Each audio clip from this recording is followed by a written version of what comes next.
अब सोचो ये क्वेश्चन एक ऑनलाइन एग्जाम में 30 सेकंड में पढ़ के इसको बनाना है और क्लिक करना है, तो क्या मैं पूरा क्वेश्चन इस तरीके से सॉल्व करता रहूंगा? नहीं। हम किस ग्रह पर रहते हैं? इसका उत्तर पृथ्वी है, और पृथ्वी को क्या कहा गया है? शुक्र। तो इसका आंसर आ जाएगा शुक्र। क्योंकि अगर आप मान लो एग्जाम में कर रहे हो ऐसा हाथ में ही रफ वर्क, ठीक, किसी ने देख लिया वहां पे इन्विजिलेटर ने, वो क्या मानेगा कि आप चीट लिख के आए हो, नकल प्रकरण बन जाएगा।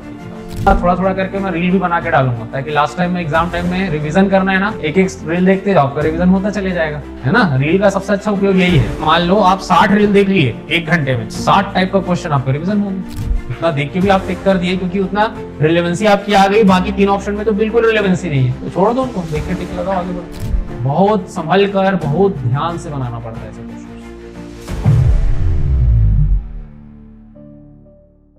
आज से शुरू कर रहे हैं कोडिंग डिकोडिंग पार्ट 2। चलो क्वेश्चन है, देखो क्या दिया है। एक निश्चित कोड भाषा में शी इज ब्यूटीफुल को, अब ये वाला कोडिंग कौन सा लैंग्वेज है? ठीक, इसको पढ़ना मत, बस ये लिखा जाता है ऐसा, ठीक। और ब्यूटीफुल एंड वाटर को ये लिखा जा रहा है। उसी कोड भाषा में ब्यूटीफुल को किस प्रकार लिखा जाएगा? क्या लिखा गया? पहले शी इज ब्यूटीफुल लिख लो, यहां पे शी इज ब्यूटीफुल। इसको क्या लिखा गया है? तो पढ़ लो, मैट पढ़ सकते हैं, और इसको मग, और इसको बिट। और beautiful and water, beautiful and water इसको लिखा गया है। अच्छा, एंड लगा है कि एंड लगा है? जैसे लिखा होगा वैसे ही लिखना पड़ेगा। यहाँ पे एंड लिखा है ना, तो एंड लिखना पड़ेगा, एंड वाटर। एंड वाटर को क्या लिखा गया है? बिट, कैप, ये दो। और पूछा है उनको किसके लिए है? ब्यूटीफुल के लिए। देखो सिंपल तरीका क्या है कि अगर ब्यूटीफुल के लिए पूछा है तो दोनों में है क्या ये ब्यूटीफुल वर्ड? यहाँ पर देखो कॉमन है ब्यूटीफुल, और यहाँ भी है ब्यूटीफुल, तो इन दोनों में इस साइड कॉमन है, तो इधर जो कॉमन है वही होगा। तो दोनों में कॉमन क्या है? ऊपर नीचे देखो, बिट है यहाँ पे, यहाँ भी बिट है, तो ब्यूटीफुल के लिए कोड निकल के आ गया bit. Option A is correct. Common देखना रहता है। कभी कभी ऐसा भी होगा कि 2 कॉमन दिखेगा, तो फिर तीसरा वाला लाइन कुछ दिया रहेगा उस कंडीशन में, ठीक है। अभी आगे आएगा क्वेश्चन, आपको मल्टीपल टाइप के क्वेश्चंस कराते हैं। ऑर्डर फॉलो नहीं होता। अगर मैं बोलूंगा कि ब्यूटीफुल यहाँ पहले लगा है उसके बाद यहाँ से देख लिया, तो नहीं, ऐसा नहीं है। ऑर्डर से जरूरी नहीं है, कॉमन ही देखना है कुल मिला के। नहीं, वही बता रहा हूँ ना, वो चीज नहीं फॉलो होता इसमें, वही चीज बता रहा हूँ, नहीं फॉलो होगा। आया समझ में? एक ही बार में पूरा डाउट मत पूछो, धीरे धीरे जब क्वेश्चन आएगा ना तो आप पूछने की जरूरत नहीं पड़ेगी, खुद से डाउट क्लियर हो जाएगा। कोशिश यही करते हैं ना हम लोग, पहला ही क्वेश्चन जैसा है सब कुछ जान ले। देखो नेक्स्ट क्वेश्चन में हमको क्या दिया? एक निश्चित कोड भाषा में सिप सिव सिन को लाइफ इज गुड लिखा जाता है, सिप सिन ईआर को लव इज लाइफ लिखा जाता है। तो कोड भाषा में लव को किस प्रकार लिखा जाएगा? लिखावट कट गया है, को किस प्रकार लिखा जाएगा? तो यहाँ पे लिखते जाओ, यहाँ पे देखो सिप सिव सिन, इसको क्या लिखा गया है? Life is good, life is good. और लिखा गया है सिप सिन और ईआर, इसको लिखा गया लव इज लाइफ, लाइफ। तो देखो क्या चीज है यहाँ पे, हमको पूछा गया लव के लिए। लव कौन सा वाले में है? सिर्फ इसी बस में, कॉमन तो नहीं है यहाँ पे। तो फिर देखो अब दूसरे का निकाल लो, फिर दूसरा कुछ कॉमन है क्या? लाइफ है, दोनों में कॉमन, लाइफ और इज कॉमन है, तो ये लाइफ ये आया और ये इज, ये दोनों कॉमन है यहाँ पे। तो इधर देखो कॉमन क्या क्या आ रहा है? सिप है और सेन है, ये कॉमन है। तो ये आपस में चाहे किसी का भी है, लेकिन इन दोनों का ही, जो सिप और सेन आप यहाँ पे देख रहे हो, ये लाइफ और इज के लिए कोड है। आगे पीछे किसी का भी हो सकता है, लेकिन बचा क्या आपके लिए यहाँ पे? ईआर, किसके लिए? लव के लिए, तो ये इसी का कोड है। तो ऑप्शन सी इसका आंसर हो जाएगा। हाँ, इस लाइन में यही बचा है ना, तो यही वाला बस लेंगे, और तो कुछ बचा ही नहीं है। अब ये जरूरी नहीं है कि देखो यहाँ सीक्वेंस, आप बोल रहे थे ना सीक्वेंस, देखो यहाँ लास्ट पे, यहाँ फर्स्ट पे, फॉलो हुआ क्या? नहीं, तो वो आगे पीछे हो जाता है, उसको वही चीज को तो निकालना है हमको। एज और लाइफ के लिए, अच्छा ये वाला बोल रहे हैं ना, ये कंफर्म है। सी, ये CIV और गुड, ये कंफर्म हो गया।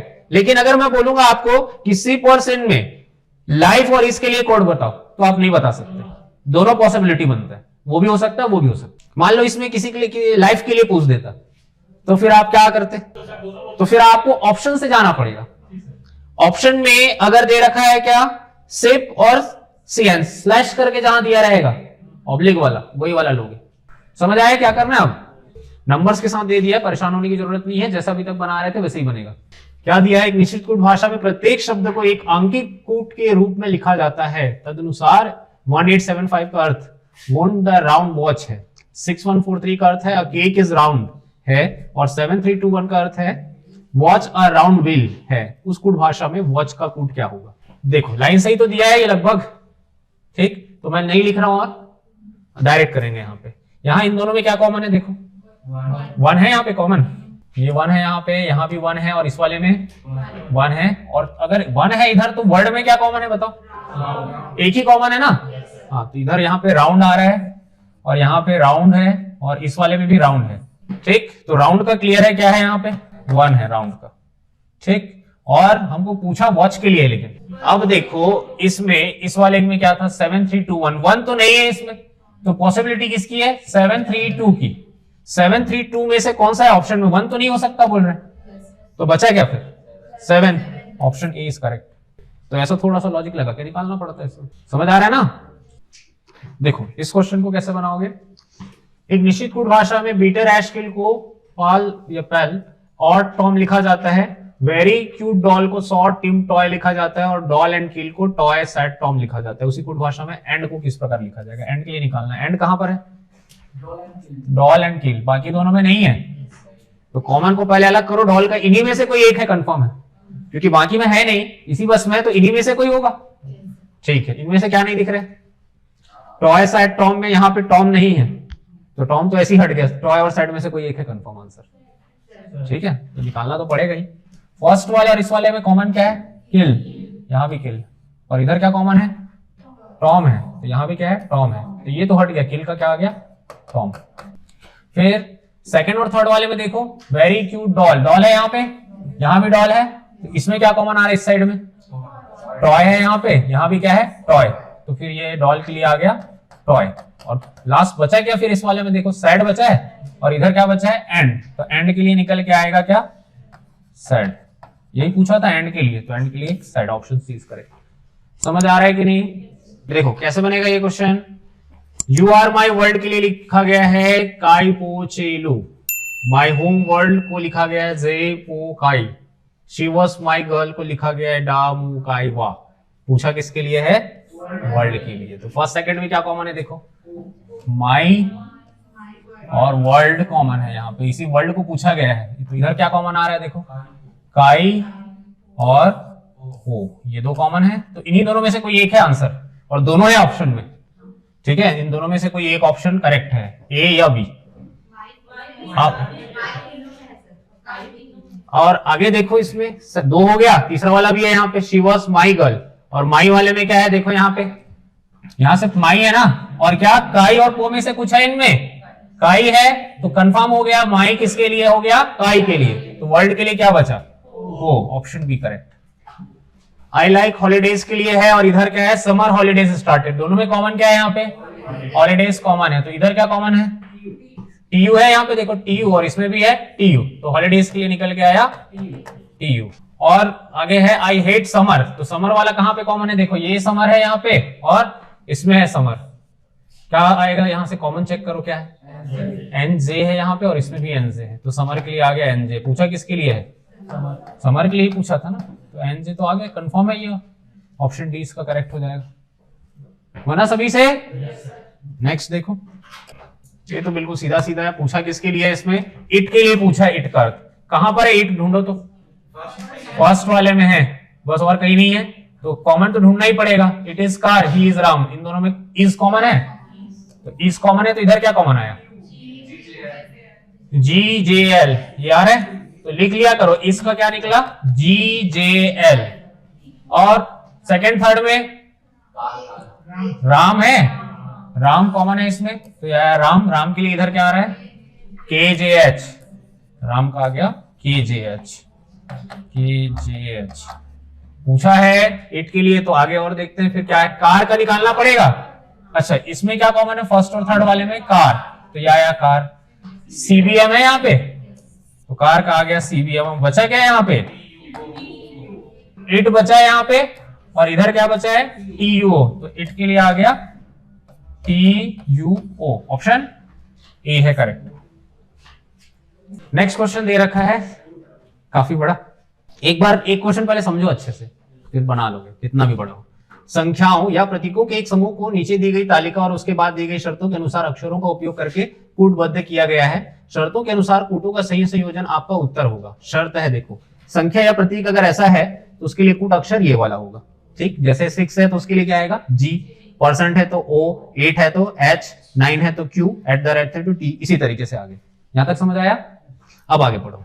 यदि पहला घटक एक प्रतीक है और अंतिम घटक एक संख्या है तो इन दोनों पहले और अंतिम घटकों के कूटों को परस्पर बदलना होगा। अब ये जब कंडीशन कब समझ में आएगा, आपको पूछा क्या है ये देखो, आप बस फोकस इस पे करो। क्या पूछा है, किसके लिए कूट पूछा है? ये वाला कूट पूछा है आपसे। इसको यहां लिख ले, क्या है 3 @ 4 ऐश और 4, ये कूट, इसके लिए कूट पूछा है। तो कंडीशन पढ़ते हैं। पहला घटक क्या है? एक प्रतीक है क्या यहाँ पे प्रतीक? प्रतीक का मतलब है @ डॉलर, परसेंट, ऐसा है क्या सिंबल? नहीं है यहाँ पे, तो फिर पहला कंडीशन फॉलो ही नहीं करना। समझ आया? सेकंड वाला देखो, यदि पहला घटक एक विषम संख्या है तो पहला घटक क्या है? विषम संख्या है, तो ये शर्त इसमें फॉलो होगा। विषम संख्या है और अंतिम घटक एक सम संख्या है, तो अंतिम घटक है सम संख्या। हाँ, तो दोनों कंडीशन फॉलो हुआ। तब अगर ऐसा है तब क्या करना है? तो पहले और अंतिम घटकों को कॉपीराइट के रूप में कूटबद्ध किया जाएगा। तो पहले और अंतिम को, इसको क्या लिखा जाएगा बोल रहा है? कॉपीराइट का साइन है, और ये वाला भी क्या? कॉपीराइट। ये समझ आया? तो कूटबद्ध किया जाएगा। उसके बाद तीसरा शर्त क्या है? यदि दूसरा और तीसरा दोनों घटक पूर्ण वर्ग है, दूसरा और तीसरा दोनों है क्या पूर्ण वर्ग? नहीं है, तो फिर इसमें आगे नहीं लगेगा। और शर्त नहीं लगा सकते, बाकी कैसे रहेगा? एज इट इज रहेगा बाकी। ठीक है, बाकी क्या रहेगा? As it is. तो ये क्या आ जाएगा? @ 4 हैशटैग। अब इसके लिए कूट निकालो, आप यहां से देख के निकालना पड़ेगा कूट। ठीक है, कॉपीराइट के लिए क्या है? देखो यहाँ पे कॉपीराइट के लिए नहीं है यहाँ पे। ठीक है, तो ये जो आप एज इट इज लिखे हो ना, इसके लिए कूट निकालो। कॉपीराइट तो कॉपीराइट रहेगा क्योंकि इसका नहीं है, इनके लिए कूट निकालना पड़ेगा। @ के लिए T है तो यहां आ जाएगा T, 4 के लिए B है तो B आ जाएगा, और हैशटैग के लिए F। अब देखो कौन सा ऑप्शन आ रहा है? ऑप्शन डी में है, देखो copyright TBF, copyright, option D is correct. समझ आया क्वेश्चन? काफी बड़ा क्वेश्चन है, ग्रुप डी के एग्जाम में आया हुआ क्वेश्चन है। चलो इस वाले में देखो डायरेक्ट सॉल्व करेंगे, अलग से नहीं लिख रहा हूं मैं। ठीक, पहले जो कूट पूछा है उसी को देखो, ये पूछा गया है। अब पहला कंडीशन क्या है? पहला घटक एक प्रतीक है क्या? नहीं, तो यहीं से कैंसिल, ये शर्त फॉलो ही नहीं होगा। दूसरा शर्त देखो, यदि पहला और अंतिम दोनों घटक संख्याएं हैं, है पहला और आखिरी, तो इन दोनों पहले और अंतिम घटकों के कूटों को परस्पर बदला जाना चाहिए। कैसे बदलोगे? मतलब 5 और 7 पहले आपस में बदल लो, तो क्या आ जाएगा? ये 7 और 5। ठीक, उसके बाद यदि अंतिम घटक एक प्रतीक है क्या? नहीं, तो बाकी सबका जो है वो फिर देख के लिखना पड़ेगा ऐसा, ये @ ये एंड और 2 लिखो। इसका कूट 7 के लिए क्या है? V आया। @ के लिए X है वहां पे, VX। क्या इतने से ऑप्शन आ रहा है कोई? देखो इतने से पता चल जा रहा है, बाकी पूरा लिखो। एंड के लिए F, 2 के लिए I और 5 के लिए Q, VXFIQ, ऑप्शन ए। वही तो भाई, उसको भी पलट के लिखोगे तो कूट ही तो बदला गया ना। अगर मैं इसको ऐसा ही लिख के भी चेंज करके लिख देता और लास्ट में बदलता, यानी इधर क्या आता उस कंडीशन में? इधर Q आता, उधर V आता, और पलटता कुल मिला के इधर V आता, उधर Q आता, क्या दिक्कत है? इतना देख के भी आप टिक कर दिए क्योंकि उतना रिलेवेंसी आपकी आ गई। बाकी 3 ऑप्शन में तो बिल्कुल रिलेवेंसी नहीं है, तो छोड़ दो उनको, देख के टिक लगाओ, आगे बढ़ो।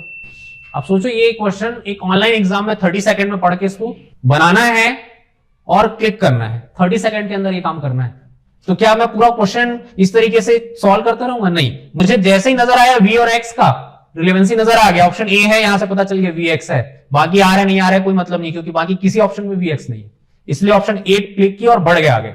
तो अभी हो सकता है 30 सेकंड में, पूरा पढ़ते बैठे रहोगे, बनाते बैठे रहोगे तो 30 सेकंड में तो पॉसिबल नहीं है, क्योंकि जितने लोगों ने डी लगाया है ना, उन लोग अपने मन से एक्स्ट्रा फिल कर दिए, पूरा निर्देश को ढंग से नहीं पढ़े उन्होंने।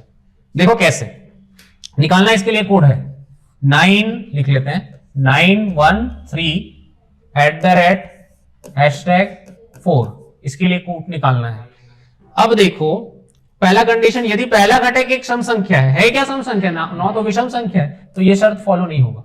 दूसरा क्या बोला, यदि दूसरा और तीसरा दोनों घटक विषम संख्या है, तो दूसरा और तीसरा दोनों विषम संख्या है, तो तीसरे घटक को दूसरे घटक के रूप में कूटबद्ध किया जाना चाहिए।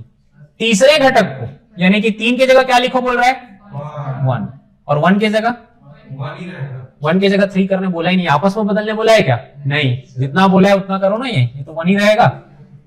ठीक, और क्या बोला है, यदि पहला घटक एक संख्या है और अंतिम घटक एक प्रतीक है क्या, पहला संख्या जरूर है, अंतिम प्रतीक है क्या, नहीं, तो ये फॉलो नहीं होगा। तो बस इतने के लिए लिख दो, यहां से लिख लेंगे, ये तो सेम रहेगा बाकी सब। अब इतने के लिए कूट यहां से देख के लिखना पड़ेगा। 9 के लिए क्या है हमारे पास y, 1 के लिए n, तो 2 बार n आ जाएगा, y n n, ऑप्शन से पता चल रहा है।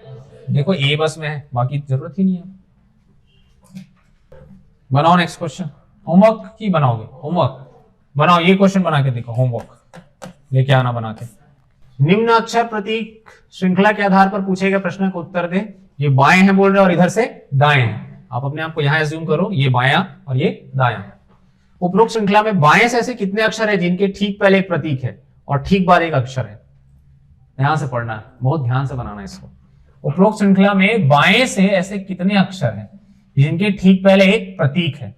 अक्षर ढूंढना है बोला है, ठीक है, अक्षर मतलब ABCD के फॉर्म में, और प्रतीक मतलब @ $, इस टाइप का प्रतीक है, और ठीक बाद एक अक्षर होना चाहिए, यानी कि AZ, ऐसा यानी ABCD के फॉर्म में कुछ होना चाहिए। समझ आया? तो आपको ढूंढना क्या है, बेसिकली एक लेटर चाहिए और बाद में भी एक लेटर और बीच में एक सिंबल, ये वाला फॉर्मेट चाहिए। ठीक, यहां से ढूंढो। लेटर है क्या यहाँ पे, नहीं, यहां है, यहां लेटर है, सिंबल है, फिर लेटर नहीं है, तो फिर आगे बढ़ो। यहां तो नहीं है, इसमें लेटर है, सिंबल है, लेटर है, ये बन रहा है एक कॉम्बिनेशन। फिर इस वाले में ये बनेगा क्या, लाइन से चेक करते जाना भाई, बहुत गलती होने के चांसेस होते हैं ऐसे क्वेश्चंस में। इसमें बनेगा नहीं, तो फिर V से ये बन रहा है ना, ये कॉम्बिनेशन एक, और यहां पे नहीं बनेगा, यहां पे बन रहा है, ये देखो ये कॉम्बिनेशन ये बन रहा है। फिर Z से देखो, ये वाले में नहीं बन रहा है, Y से नहीं बनेगा हमको। फिर सिंबल देखो, यहाँ पे है सिंबल, इससे पहले लेटर और बाद में भी लेटर है, यहां बन रहा है ये कॉम्बिनेशन देखो। फिर यहाँ पे सिंबल है, सामने लेटर है, बाद में भी लेटर है, ये कॉम्बिनेशन बन रहा है। और फिर सिंबल वाला यहाँ पे है, इसमें नहीं बन रहा है, फिर सिंबल वाला यहाँ पे है, नहीं बनेगा, और सिंबल नहीं है। बाएं से पूछा है कितना कॉम्बिनेशन बना, देखो 5 बन रहा है, 1 2 3 4 5, ऑप्शन बी इज करेक्ट। बहुत संभल कर, बहुत ध्यान से बनाना पड़ता है ऐसे क्वेश्चन। ये तो बना लोगे आप लोग, तो फोटो ले लो, इसको होमवर्क है ये। हाँ, ये बना के लाओगे, ये होमवर्क है, ये भी ठीक है, होमवर्क है ये भी, बनाना जरूर। होमवर्क दे रहे हैं मतलब छोड़ना नहीं है। शब्द मैंगो को 4 अलग अलग कूट भाषाओं में निम्न प्रकार लिखा जाता है। कूट भाषा पहला जो है मैंगो को लिखने का ये तरीका है, दूसरा ये, तीसरा ये, चौथा ये, 4 टाइप से लिखते हैं कोडिंग में। इनमें से किस कूट भाषा में शब्द ऑरेंज को लिखा जाएगा, कौन सा कूट भाषा इनमें से जिसमें से ऑरेंज को ये लिखा गया है। समझ आया क्वेश्चन? जैसे मैंगो को ये 4 तरीके से लिखते हैं ना, वैसे ही ऑरेंज को इन्हीं में से किसी एक कूट भाषा के हिसाब से लिखा गया ये, तो वही बताना है कि कौन सा वाला कूट भाषा है उनमें से, ऑप्शन पूछा है। तो पहले इनमें रिलेशन देखना पड़ेगा, ठीक है। मैंगो M के लिए 13 1 14 7 15। अब इसमें देखो इनका कोडिंग लिख लो, इसका क्या है 14 2 15 8 16, कोई रिलेशन है इसमें? 13 से 14 एक बढ़ रहा है, 1 से 2, 14 से 15, 7 से 8, 15 से 16, इसी में निकल गया, एक बढ़ा है, हाँ रिलेशन है इसमें। लेकिन इधर भी ढूंढना पड़ेगा ना, ऑरेंज वाला भी, तो ऑरेंज वाला का ही पहले ढूंढना था। ऑरेंज वाले का क्या रिलेशन है, इससे पहले ढूंढो। ऑरेंज का क्या होता है कोडिंग? 15 18 1 14 7 5, और इसका 16 20 4 18 12 11, क्या रिलेशन आ रहा है? 15 से 16 एक बढ़ा है, 18 से 20 2 बढ़ा है, 1 से 4 3, फिर 14 से 18 4, फिर 7 से 5 12, फिर 5 से 6 11, लगातार बढ़ रहा है। कहां से शुरू हुआ है यार? 15 से 16 हुआ है ना, तो +1 से शुरू हुआ है, कहां तक गया यार? 6 तक। तो +1 +2 +3 +4 +5 और +6, ये चेक करना है। पहला वाला पैटर्न हालांकि ये बन रहा है, लेकिन ये पैटर्न कहां बना है, तो ये वाला नहीं फॉलो होगा। फिर इसी में चेक करो, सिंगल सिंगल लेटर में चेक करो। पहले यहाँ पे क्या है, 12 आ रहा है, तो 13 से 12 तो -1 हो रहा है, तो ये भी नहीं हो रहा है। थर्ड वाले में चेक करो कितना है, 13 से वो 15 +2 हुआ है, +2 नहीं चाहिए, +1 चाहिए, तो ये एक ही ऑप्शन रह गया। इसी का लिख के देखो कितना है इसका, 14, 3, 17, 11, 20। देखो यहाँ पे 13 से 14 आया, +1 हुआ है, फिर 1 से +2, फिर +3, फिर +4 है इसमें, और यहां से +5 आ रहा है। ये कंटिन्यूएशन में पढ़ा है इसी के हिसाब से। तो कौन सी कूट भाषा है ये, चौथा वाला है ऑप्शन ए इज करेक्ट। इस टाइप का भी क्वेश्चन है।